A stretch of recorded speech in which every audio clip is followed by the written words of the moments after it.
Conviction versus anger. Anger versus conviction. Came back from working with the trial team. And night one, we had our witness, a woman, the wife of a man who'd been badly injured in a terrible trucking crash, carrying around both physical and emotional pain 24/7.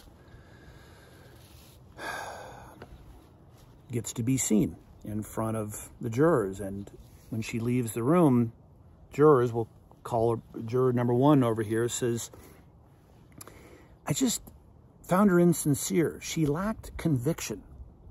And juror number 6, this other guy chimes in. He said, yeah, I just wanted her, the witness, to fight back, to be angry. And I'm wondering if juror number 6 had seen what we want to see when we go to a great play or a great movie. Have you ever see the actor up there saying the lines, and yet there's something missing? Well, what that something is they're not believing in what they're saying. But look, what's the difference between a great production of Hamlet and a shit production of Hamlet? The words don't change. It's what you bring to it. It's your belief. It's the conviction.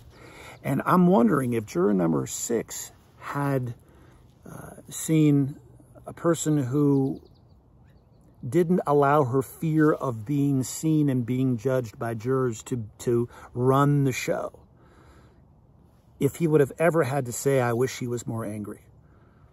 I wish he fought back. That's where the rubber meets the road for 99.9% of most witnesses. And it's just simple, basic communication skills. That's presentation skills for most witnesses. Let's assume that they fall into the bucket where most people believe. What most people believe is that most people would rather give or would rather be in the coffin than give the eulogy.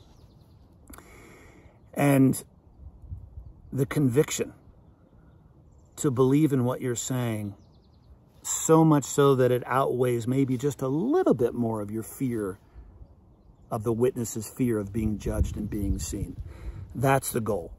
But make conviction the goal. Never, ever fall into the anger trap. Don't ever fall, because it's off-putting, it's offensive, and nobody really, really cares, because ultimately the anger should be within the jurors. Not to say that the righteous indignation is always within you and your client. Of course it is.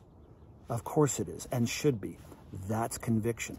That's belief, but not to let the anger or the fear run the show, because more often than not, it simply comes down to the fear of being seen. And one of the most useful questions I ask the witness before we begin is, how do you feel about being seen?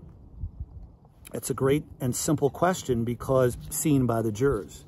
Because you're at a 1, shit show level. Oh my God, eyes spell judgment.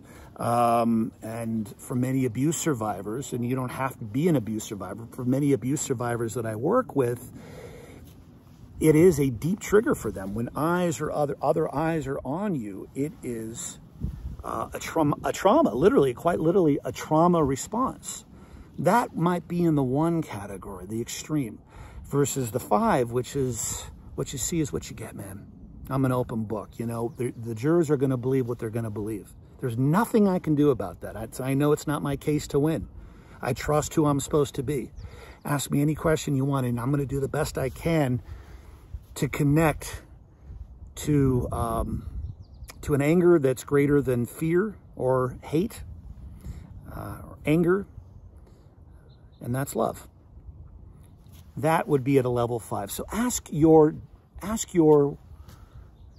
clients where they are. How do you feel about being seen by the listener? Start there.